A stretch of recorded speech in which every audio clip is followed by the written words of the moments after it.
Hello বন্ধুরা, সবাইকে স্বাগত জানাই স্টাডি সাকসেস কোচিং সেন্টারে।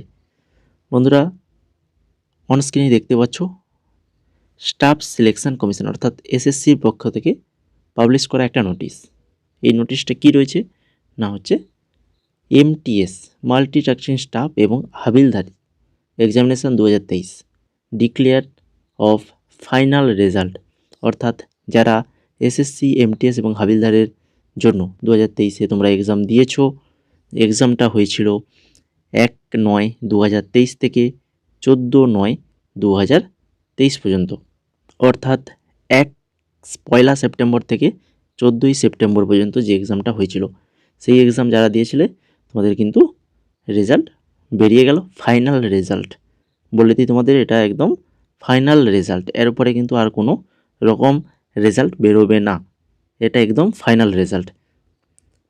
এবার তোমরা যদি এই নোটিফিকেশানটা কোথায় পাবে, তোমরা এই নোটিফিকেশানটা পাবে আমাদের টেলিগ্রাম চ্যানেলে। আমি টেলিগ্রাম চ্যানেলে গতকাল রাতেই প্রায় 10:45 নাগাদ মনে হয় রেজাল্টটা পাবলিশ হয়েছে, আমি তখনই কিন্তু টেলিগ্রামে পিডিএফটা দিয়ে দিয়েছি। তো যারা দেখোনি, তো সেখানে গিয়ে তোমরা পিডিএফটা দেখে নিতে পারবে। এখানে আমি একটু আলোচনা করে দিচ্ছি যে কত কী কাট অফ এসেছে, তো সেটাই আলোচনা করার জন্য, সেটাকে তোমাদের দেখানোর জন্যই আজকের এই ভিডিওটা বানাচ্ছি। দেখো, এখানে দুটো এজ লিমিটের কিন্তু ফর্ম ফিল আপটা হয়, সেই হিসাবে এক্সামটা হয়। একটা হচ্ছে 18 থেকে 25 আর হচ্ছে 18 থেকে 27। তো দুটোরই রেজাল্ট বেরিয়েছে। আবার এমটিএস এবং হাবিলদার দুটো বিভাগ, এর দুটোরই আলাদা আলাদাভাবে লিস্ট হয়, সেভাবেও কিন্তু রেজাল্ট বেরিয়ে গেছে, যার পিডিএফটা আমি টেলিগ্রামে দিয়ে দিয়েছি। টেলিগ্রামে দেখে নিতে পারবে কারা কারা পাস করেছো, তো সব কিছু রোল নাম্বার ওখানে দিয়ে ধরেছে। এখানে দেখো, এইভাবে নিচের দিকে চলে এলে তোমরা কাট অফটা দেখতে পাবে। কাট অফ লিস্টটা একটু নিচের দিকে এলেই দেখতে পাবে। এই যে এইটা দেখো, প্রথমে যেটা রয়েছে যে cut off details of post of MTS. এমটিএসের জন্য বয়স কত, এটা হচ্ছে 18 থেকে 25।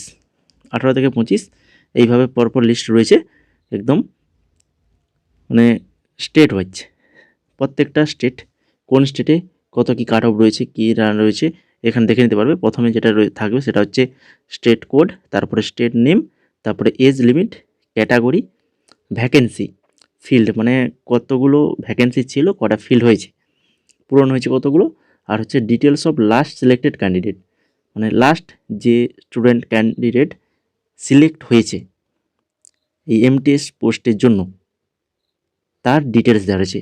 আর তার যে দুটো সেকশান এক্সাম হয়, একটা সেকশান 1 এবং সেকশান 2, তো সেই দুটো সেকশানে কাট অফ কত এসেছে, আর হচ্ছে জেনারেল অ্যাওয়ারনেসে সে মার্কটা কত পেয়েছে, এবং লাস্টে যেটা রয়েছে ডেট অফ বার্থ। তো এইভাবে পরপর সাজানো রয়েছে। তো আমরা দেখে নেব কোথায় না, আছে আমাদের West Bengal.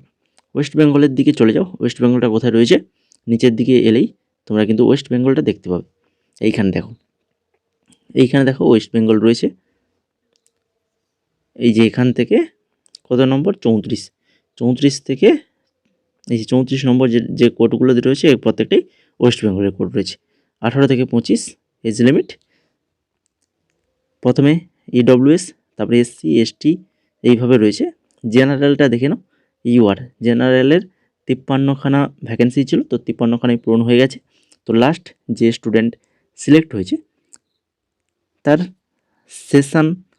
Section 2তে cut off এসেছে কত, নাম্বার এসেছে 138.33669, ঠিক আছে। জেনারেল অ্যাওয়ারনেসে পেয়েছে 61, এবং সেকশান 1-এ এসেছে হচ্ছে 100.8। এমটিএসের ক্ষেত্রে আমি বারবার বলেছি, সেশন 1 তোমাদের মিনিমাম পার্সেন্টেজ একটা পেতে হবে, 30%, জেনারেলদের জন্য 30%। তো সেই পার্সেন্টেজ পেলেই তোমরা কিন্তু তোমাদের সেশন 2-র যে খাতাটা সেটা চেক হবে। সেশন 2-তে যে তোমাদের জেনারেল অ্যাওয়ারনেস এবং ইংলিশ এই দুটো সাবজেক্ট রয়েছে, তো সেই দুটো খাতা চেক হবে, নাহলে কিন্তু সেটা চেক হবে না, ঠিক আছে। তো এটা হচ্ছে জেনারেলদের কাট অফ রয়েছে। এসসি এসটি এইভাবে রয়েছে। এসসিদের দেখো, সেশন 2-তে পেয়েছে 138.55, আর হচ্ছে সেশন 1-এ 97.87। তো এইভাবে রয়েছে। এবার তোমরা একটু নিচের দিকে চলে এলে দেখতে পাবে আর একটা ওয়েস্ট বেঙ্গল লিস্ট রয়েছে, যেটা হচ্ছে 18 থেকে 27। 18 থেকে 27 এজ লিমিট, এই যে এখানে দেখো কতগুলো 34 রয়েছে। 28 থেকে 27 এজ লিমিটে যারা সেখানে ইউআর জেনারেলের 11খানা সিট ছিল, এটা ওয়েস্ট বেঙ্গলে বলছি, 11খানাই পূরণ হয়েছে। লাস্ট যে স্টুডেন্ট সিলেক্ট হয়েছে কাট অফ গিয়েছে কত, সেশন 2তে 139.82, জেনারেল অ্যাওয়ারনেসে পেয়েছে 47, আর হচ্ছে সেশন 1-এ 124.83। তো এটা 18 থেকে 27 এজের মধ্যে এটা কিন্তু কাট অফ এসেছে জেনারেলে। এখানেও এসসি, ওএইচ এগুলো দেখে নিতে পারবে, ইডব্লিউএসের এগুলো রয়েছে প্রত্যেকটা। তোমরা কিন্তু টেলিগ্রামে গেলেই এই পিডিএফটা পেয়ে যাবে, সেখান থেকে দেখে নিতে পারবে, ঠিক আছে। তো আজকের ভিডিওটা এই পর্যন্তই। যদি ভিডিওটা তোমাদের হেল্পফুল হয়ে থাকে তো অবশ্যই বলো, ভিডিওটাতে লাইক করে দাও, বন্ধুদের মাঝে শেয়ার করো এবং চ্যানেলে নতুন হয়ে থাকলে অবশ্যই চ্যানেলটিকে সাবস্ক্রাইব করে বেল আইকনে ক্লিক করে দাও।